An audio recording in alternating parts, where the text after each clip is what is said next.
Hello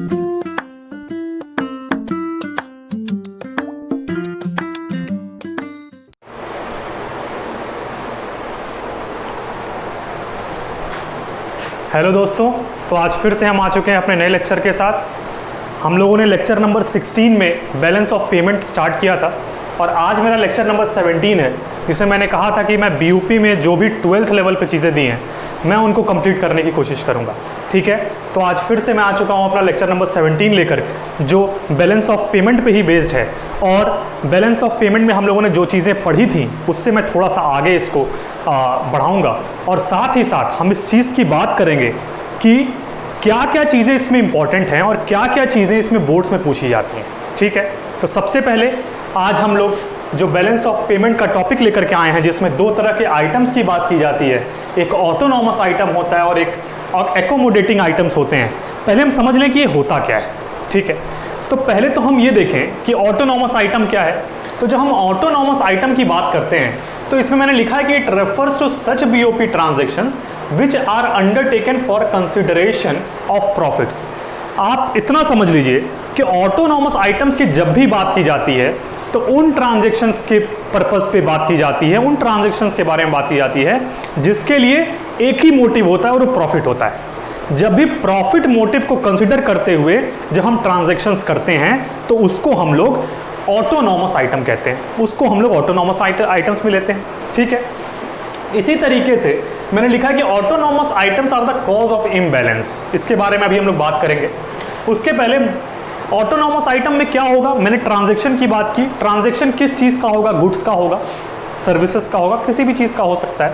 तो यानी कि movement of goods across the border like export and import, export import इसमें होगा। ठीक है, तो ऑटोनॉमस में क्या होगा, ऑटोनॉमस में हम लोग जब भी प्रॉफिट को कहते हैं ना, प्रॉफिट को बीच में रखते हुए हम चीज़ों को, प्रॉफिट को मोटिव लेते हुए, एक टारगेट लेते हुए जब हम चीज़ों की ट्रांजैक्शंस करते हैं तो हम लोग उसको ऑटोनॉमस आइटम्स में लेते हैं। अब हम अगर बात करें एकोमोडेटिंग आइटम्स की तो इसमें क्या है, it is free from consideration of profit. ये प्रॉफिट इसका टारगेट नहीं होता है, ये पूरी तरीके से फ्री है प्रॉफिट से। अभी मैं बताता हूँ इसमें होता क्या है, अभी हम लोग इसमें बात करेंगे। These items are meant to restore BOP balance. ये इसका अपोजिट है, मैं भी बताता हूँ। जैसे देखिए होगा क्या कि जब ऑटोनॉमस आइटम्स की हम लोग बात करेंगे तो हम सोचेंगे प्रॉफिट, और प्रॉफिट सोचने के लिए हम क्या करेंगे, हम चाहेंगे कि क्या हो, ज़्यादा से ज़्यादा हम एक्सपोर्ट करें। सीधी सी बात है, हम ज़्यादा एक्सपोर्ट करेंगे तो फॉरेन एक्सचेंज हमारे यहाँ आएगा, फॉरेन एक्सचेंज हमारे यहाँ आएगा तो ही हमारा प्रॉफिट है। हम इस बारे में बात करते हैं। लेकिन कई बार हम इंपोर्ट को भी प्रमोट करते हैं। किस तरीके से, जैसे मान लीजिए एग्जाम्पल के तौर पे हमारे यहाँ अगर फ़ोन्स को हम एग्जाम्पल लें, इंडियन फ़ोन्स हैं, जैसे माइक्रोमैक्स हो गया, लावा हो गया, ये सारे फ़ोन्स हैं। या फिर हम बात करें चाइनीज़ फ़ोन की, जो रेंज चाइनीज़ फ़ोन, अगर जो चीज़ें, जो क्वालिटी चाइनीज़ फ़ोन एक चीप कॉस्ट पे देता है, चीप प्राइस पे देता है, क्या हमको वो इंडियन फ़ोन्स में मिलता है? नहीं मिलता है। तो हम क्या कहते हैं, हम कहते हैं भैया इंपोर्ट कर लो। जब हम जो चीज़ हम 30,000 में बेच रहे हैं और वो उन चीज़ों को 12,000 में दे रहा है तो हम उनको मंगाना अपने लिए प्रॉफिट का विषय समझते हैं। मेनली बात ये है, जब भी बात प्रॉफिट को कंसिडर करते हुए की जाती है तो हम लोग उसको क्या कहते हैं, उसको हम लोग ऑटोनॉमस आइटम्स में लेते हैं। अब बात आई कि सर ये सेकंड पॉइंट आपने छोड़ा, इसका क्या मतलब है? Autonomous items are cause of imbalance. Imbalance का मतलब क्या हुआ?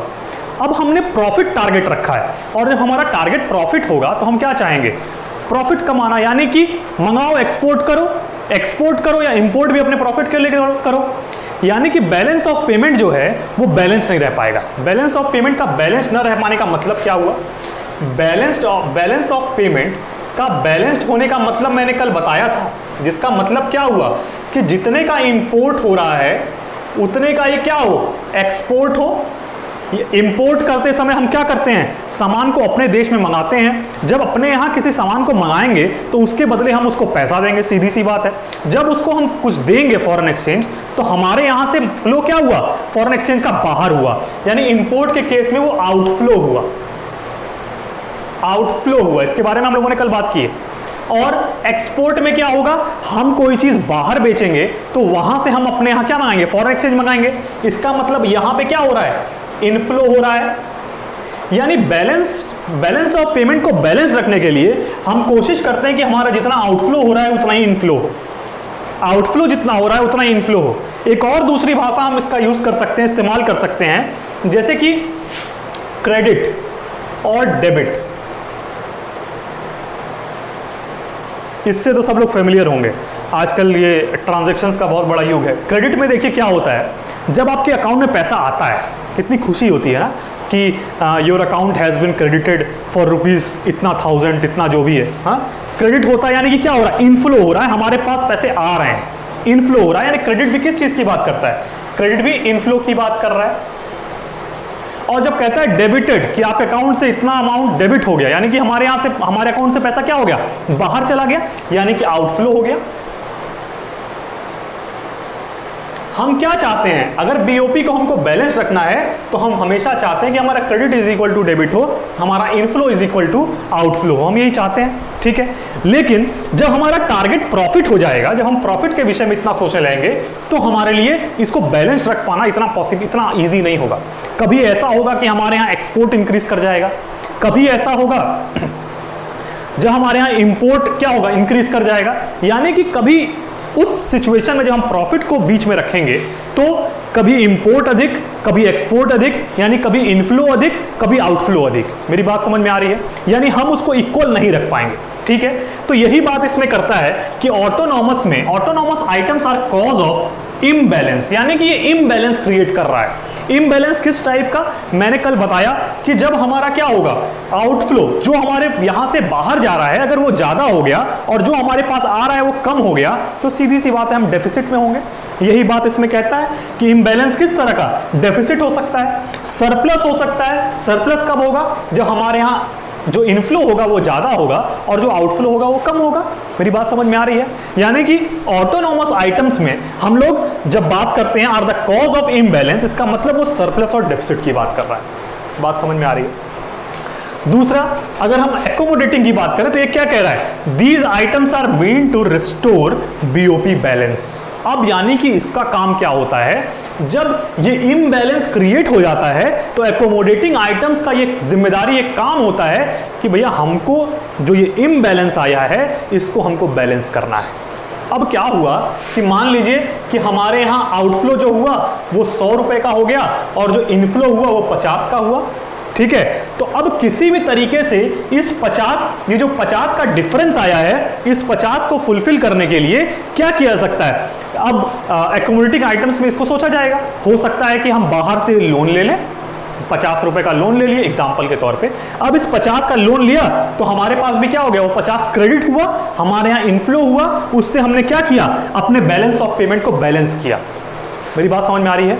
तो ये बात होती है जो हम ऑटोनॉमस और एकोमोडेटिंग आइटम्स की बात करते हैं। क्वेश्चन इससे पूछे जाते हैं, इससे क्वेश्चन पूछे जाते हैं बोर्ड्स में, इसलिए इसको ध्यान से देखिएगा और इसको समझने की कोशिश कीजिएगा। और अगर जो मैंने एक्सप्लेन किया इसमें कोई भी डाउट होगा तो आप कमेंट बॉक्स में कमेंट कीजिए, मैं नेक्स्ट वीडियो में फिर से इस पर डिस्कशन करूंगा और उसके बाद वीडियो को आगे बढ़ाऊंगा, ठीक है। और क्वेश्चंस क्या पूछे जाते हैं हमारे बोर्ड में, कल मैं बता रहा था कंपोनेंट्स ऑफ बीओपी, और उसमें मैं कह रहा था कि 3 तरह के कंपोनेंट्स, लेकिन आप लोग 3 मत बोलिए, आप दो ही मानिए। क्यों? क्योंकि आपके सिलेबस में, और सिलेबस में क्या, असलियत में जो मैं यूनिलैटरल ट्रांसफर या करंट ट्रांसफर की बात कर रहा था वो भी करंट अकाउंट में ही आता है।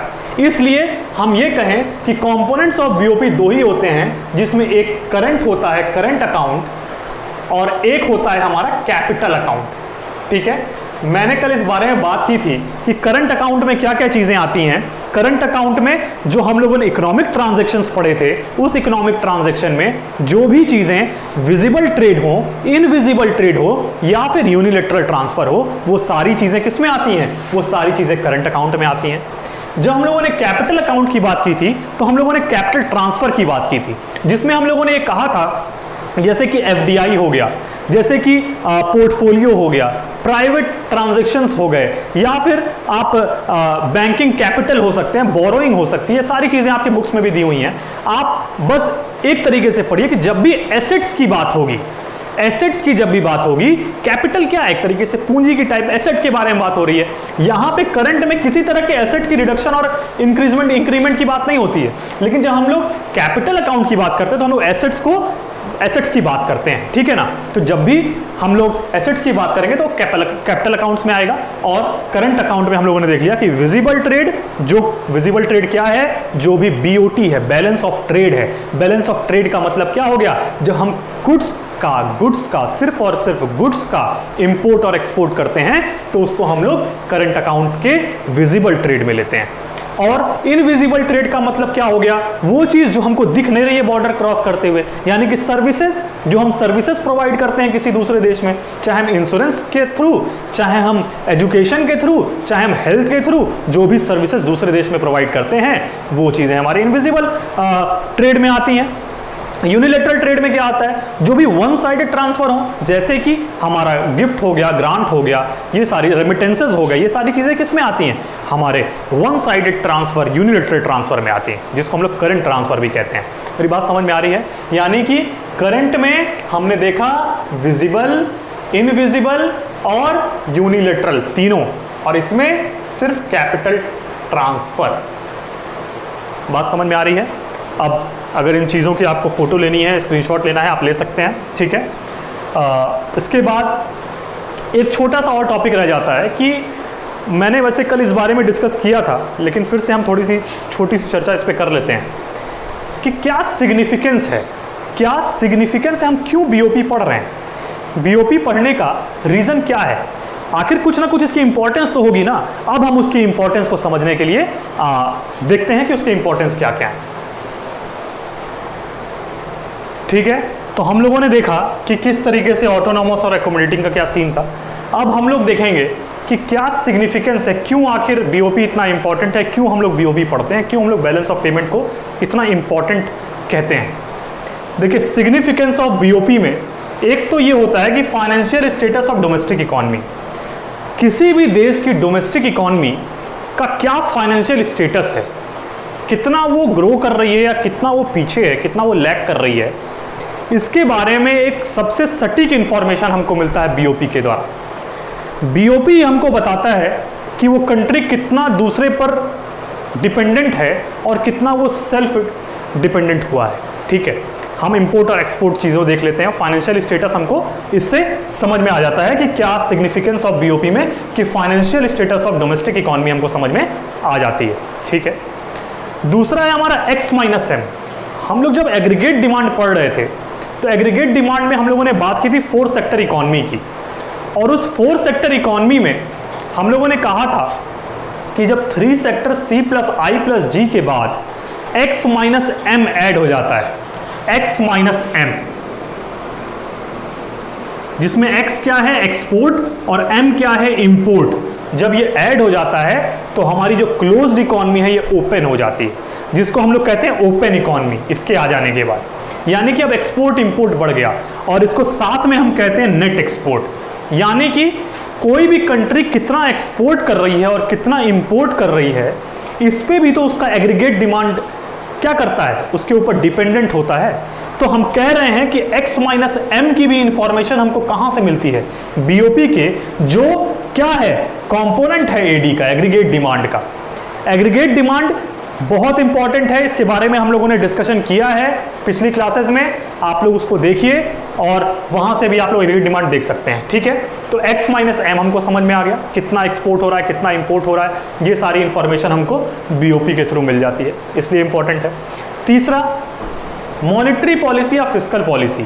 हम लोगों ने मॉनेटरी पॉलिसीज के बारे में बात किया है, फिस्कल पॉलिसी के भी बारे में बात किया है। जब हम लोग पढ़ रहे थे कि डिफ्लेशन या इन्फ्लेशन का केस आ गया तो किस तरह की पॉलिसीज गवर्नमेंट या आरबीआई लेकर के आती है।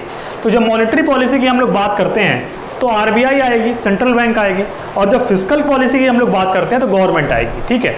अब क्या होगा, मॉनेटरी पॉलिसी, अगर हम लोग ने देखा कि मॉनेटरी पॉलिसी का मतलब क्या होगा, हमारी रिजर्व बैंक, हमारी सेंट्रल बैंक बाहर के सेंट्रल बैंक से भी लोन लेती है, लोन देती है, बोरोइंग लेंडिंग उनकी भी होती है, यानी कि ये भी तो ट्रांजैक्शंस हो रहा है ना बैंक टू बैंक, तो इसकी भी इंफॉर्मेशन हमको कहां मिलती है, बीओपी में मिलती है। लास्ट, फिस्कल, गवर्नमेंट भी क्या करती है, गवर्नमेंट भी ट्रांजैक्शन इस टाइप की करती है, और वो क्या करती है, एक्सपोर्ट प्रमोशन, इंपोर्ट को डिक्रीमेंट करना, ये सारी चीजें भी गवर्नमेंट की पॉलिसीज होती हैं। तो यानी कि हम लोगों ने क्या देखा कि ये सारी चीजों को जानने के लिए हमको बीओपी को जानना बहुत जरूरी है।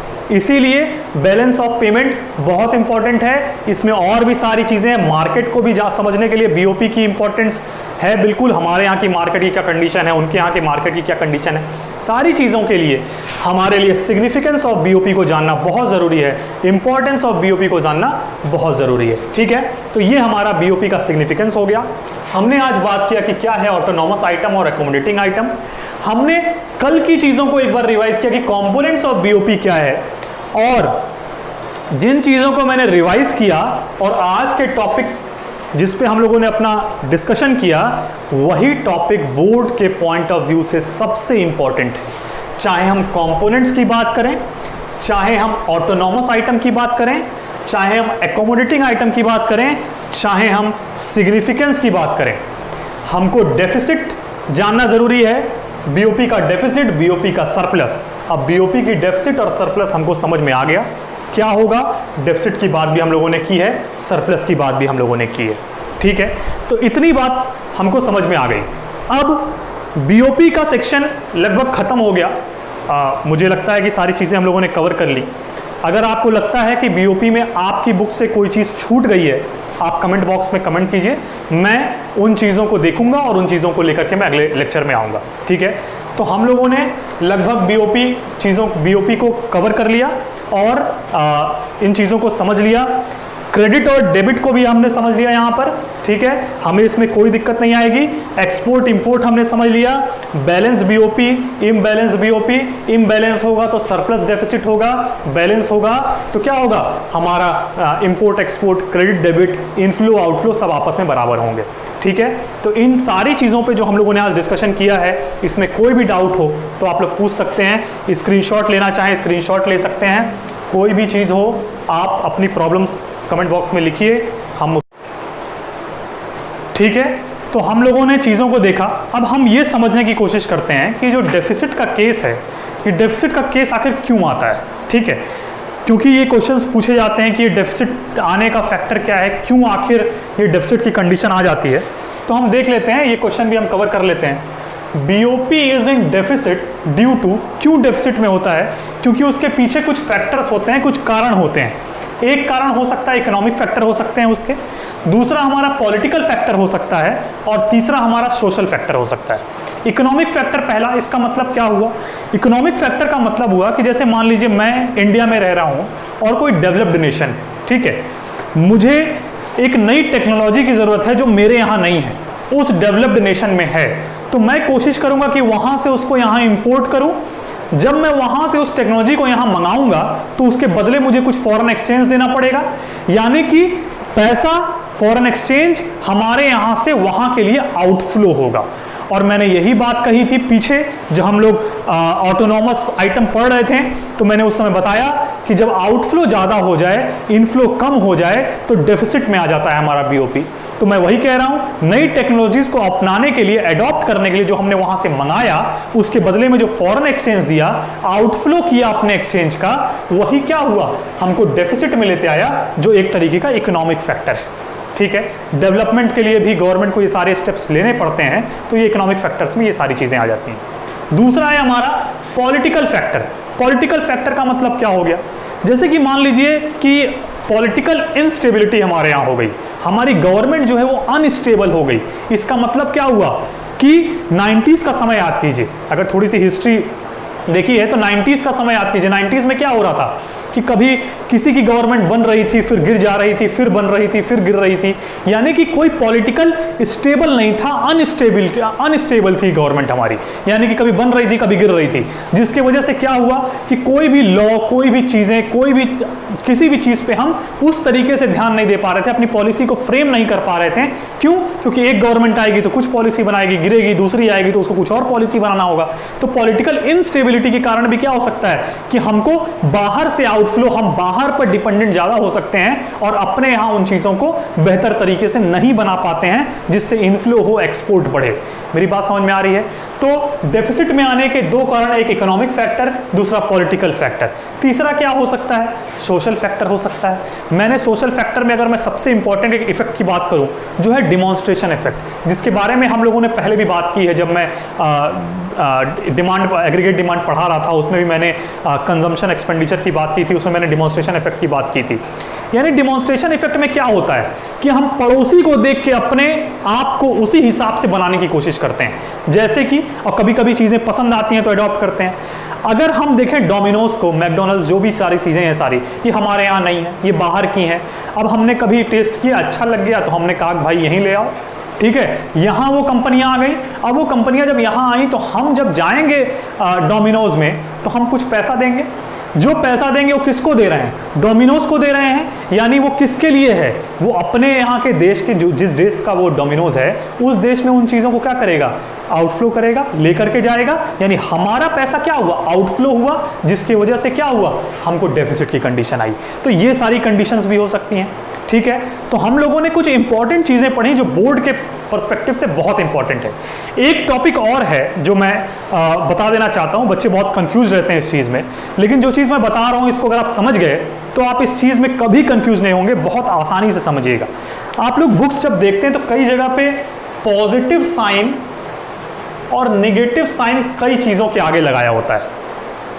पॉजिटिव कभी कहते हैं कि करंट अकाउंट में अगर ये चीज आ रही है तो भाई इसको पॉजिटिव लेंगे, जा रही है तो इसको निगेटिव लेंगे। असलियत में यही होता है, जब हम किसी चीज को अपने पास लाएंगे, इनफ्लो करेंगे, क्रेडिट होगा तो वो चीज पॉजिटिव में लिखी जाएगी। जब कोई चीज हमारे पास से डेबिट होगी, बाहर जाएगी, तो उस चीज को हम लोग निगेटिव में लिखेंगे। किसी चीज को हम एक्सपोर्ट करेंगे, मनी आएगा वो पॉजिटिव में होगा, फॉरेन एक्सचेंज आएगा वो पॉजिटिव में होगा। जब इंपोर्ट करेंगे तो उसके बदले फॉरेन एक्सचेंज देंगे, वो बाहर जाएगा तो उसको निगेटिव में शो करेंगे, उसके आगे निगेटिव साइन लगाएंगे, ठीक है। तो अगर हम लोग करंट अकाउंट की बात करें, टॉपिक लिखा होगा बुक में जो कि सीबीएसई में तो नहीं है मेरे ख्याल से, आईसीएसई में दिया हुआ है, बैलेंस्ड करंट अकाउंट। तो करंट अकाउंट में हम लोगों ने क्या पढ़ा है? यही तो पढ़ा है ना, एक विजिबल पढ़ा है ट्रेड, एक इनविजिबल पढ़ा है और एक यूनिलेटरल पढ़ा है। यही तो पढ़ा है ना हम लोगों ने। अब क्या होगा? यूनिलेटरल हो, इन चीजों में अगर जो चीज हमारे पास आ रही होगी, बस सिंपल भाषा यही समझना है हमको, अगर हमारे पास कोई चीज क्रेडिट हो रही है, इनफ्लो हो रहा है, तो हम उसको पॉजिटिव में लिखेंगे। अगर हमारे पास से कोई चीज आउटफ्लो हो रहा है, हम किसी चीज को कहीं दे रहे हैं, कहीं कुछ भी कर रहे हैं जो हमारे पास से निकल के कहीं और जा रहा है, उसको हम लोग निगेटिव में शो करते हैं, ठीक है। तो करंट अकाउंट में ये हो गया। कैपिटल अकाउंट में भी आता है balanced capital account, balanced capital account, ठीक है। बैलेंस कैपिटल अकाउंट, इसमें हम लोग भी क्या बात करते हैं? रिसिप्ट की और पेमेंट की। हम लोगों ने जब करंट देखा तो हम लोगों ने वहां भी क्रेडिट की बात की थी और डेबिट की बात की थी, जिसमें क्या हुआ? कोई चीज क्रेडिट हो रही है, हमारे पास आ रही है तो पॉजिटिव, कोई चीज जा रही है तो निगेटिव। बस यही बात याद रखें, जो चीज आ रही है वो पॉजिटिव, जो चीज जा रही है वो निगेटिव, ठीक। अब हम वहां पे समझ सकते हैं। यहां पे भी रिसिप्ट, यानी रिसिप्ट मतलब क्या? जो चीज हमारे पास आएगी, यानी क्रेडिट होगा, यानी इनफ्लो होगा, तो वो सारी चीजें किस चीज में लिखी जाएंगी? पॉजिटिव के साथ। और जब कोई चीजें हम पेमेंट कर रहे होंगे, किसी चीज को हमने लिया उसका हम पेमेंट कर रहे हैं, यानी कि हम आउटफ्लो कर रहे हैं अपने फॉरेन एक्सचेंज का, तो इस चीजों को हम किस चीज में लिखते हैं? निगेटिव में लिखते हैं। यानी कि बस सिंपल सी बात हमको ये समझनी है कि हम कहीं से अगर लोन ले रहे हैं, हम कहीं से लोन लेंगे तो वो हमारे पास आएगा, क्रेडिट होगा तो वो पॉजिटिव में होगा, हम किसी को लोन देंगे तो वो हमारे पास से जाएगा और वो निगेटिव में होगा। जब हम कहीं से रिसीप्ट लेंगे वो हमारे पास क्रेडिट होगा, उसको पॉजिटिव में लिखेंगे। जब हम कहीं पे पेमेंट कर रहे होंगे तो वो हमारे पास से बाहर जाएगा, उसको हम लोग निगेटिव में लिखेंगे। जब हम लोग पेमेंट कर रहे हो, कभी कभी रिकवरी ऑफ लोन्स हम लोगों ने डेफिसिट में पढ़ा था। रिकवरी ऑफ लोन्स का मतलब क्या हुआ कि जहां जहां गवर्नमेंट ने लोन बांटा है अब उसको रिकवर कर रही है, है, अब हमको चाहिए भाई लोन्स, अब हम वापस लोन ले रहे हैं तो वो लोन मेरे पास आ रहा है, मेरे पास आ रहा है यानी क्रेडिट हो रहा है, क्रेडिट हो रहा है इसका मतलब कि पॉजिटिव साइन। जब हम क्या करेंगे, वापस से उन चीजों को लोन्स के थ्रू बांटेंगे तो वो हमारे पास से जाएगा, हमारे पास से निकल के कहीं और जा रहा है, डेबिट हो रहा है, निगेटिव साइन, आउटफ्लो हो रहा है, निगेटिव साइन, हमारे पास आ रहा है, क्रेडिट हो रहा है, इनफ्लो हो रहा है, तो पॉजिटिव साइन। मेरी बात समझ में आ गई? बस इतना कंसेप्ट अगर क्लियर है तो हम किसी भी चीज को जान लेंगे पढ़ के स्टेटमेंट कि अच्छा लेंडिंग कर रहे हैं, लोन दे रहे हैं क्या, तो इसका मतलब हमारे पास से जा रहा होगा, इसका मतलब कि डेबिट हो रहा है, और डेबिट हो रहा है तो नेगेटिव। बस इतनी बात अगर समझ में आ गई कि जो चीज आ रही है पॉजिटिव, जो चीज जा रही है नेगेटिव, ये सारे कंसेप्ट जो बहुत कंफ्यूजन क्रिएट करते हैं कहीं पे भी नहीं करेंगे। मेरी बात समझ में आ रही है? तो ये था हमारा आज का वीडियो। हमारे वीडियो में हम लोगों ने बैलेंस ऑफ पेमेंट में जितनी भी चीजें थी सीबीएसई आईसीएसई से रिलेटेड, हम लोगों ने चीजों को कवर कर लिया। आपको एक बात बता दूं, आज के वीडियो से बोर्ड्स में डायरेक्ट क्वेश्चन पूछे जाते हैं, ठीक है? तो आज का वीडियो बहुत इंपॉर्टेंट है बैलेंस ऑफ पेमेंट के पॉइंट ऑफ व्यू से। अगर एग्जाम के पॉइंट ऑफ व्यू से हम देखें तो आप इस वीडियो को जरूर देखिए, आपको पसंद आए इसको लाइक कीजिए, अपने दोस्तों के साथ इसको शेयर कीजिए, चैनल को सब्सक्राइब कीजिए, आप बेल आइकन को प्रेस कीजिए। और इसी के साथ आज हम लोगों ने बैलेंस ऑफ पेमेंट को समाप्त किया, खत्म किया, और अब आने वाली क्लासेस में हम लोग आगे मूव करेंगे जिसमें हम लोगों ने एग्रीगेट डिमांड के बाद हम लोगों ने जो भी इनकम डिटर्मिनेशन के बाद हम लोगों ने गवर्नमेंट एक्सपेंडिचर के बाद हम लोगों ने foreign exchange, balance of payment पढ़ लिया। अब जो 12th का एक सिलेबस बचता है उसका नाम है नेशनल इनकम। हम लोग जब उन चीज़ों को स्टार्ट करेंगे और इस वीक में उन चीज़ों को कंप्लीट करेंगे तो हमको लगता है कि हम लोग मैक्रो इकोनॉमिक्स क्लास 12 की इस वीक में हम लोग कंप्लीट करने की पूरी कोशिश करेंगे। और उसके बाद जो भी 11th क्लास के बच्चे मैसेज कर रहे हैं, कॉल कर रहे हैं, वो लोग ये बात उनके लिए एक इंफॉर्मेशन है कि माइक्रो इकोनॉमिक्स हम लोग नेक्स्ट वीक से ज़रूर स्टार्ट करेंगे। माइक्रो इकोनॉमिक्स के साथ साथ क्लास 12th के लिए इंडियन इकोनॉमी स्टार्ट होगी, जिसमें उनके लिए 12th के लिए जो भी बोर्ड के पॉइंट ऑफ व्यू से जो इंपॉर्टेंट है, साथ ही साथ थोड़ा सा और एक्सपेंड करेंगे अपने नॉलेज को। और हम लोग इंडियन और माइक्रो साथ लेकर के चलने वाले हैं नेक्स्ट वीक से। तो कोशिश कीजिए कि आप मैक्रो जितने भी वीडियोस हैं उनको देखिए और मैक्रो को जल्द से जल्द मेरे साथ ही कंप्लीट करिए, ताकि हमारा और आपका सिलेबस साथ में कंप्लीट हो और हम बोर्ड्स के लिए और अच्छी प्रिपरेशन सिलेबस के बाद कर सकें। तब तक के लिए थैंक यू। वीडियो को लाइक कीजिए, शेयर कीजिए, सब्सक्राइब कीजिए, बेल आइकन जरूर प्रेस कीजिए। Thank you.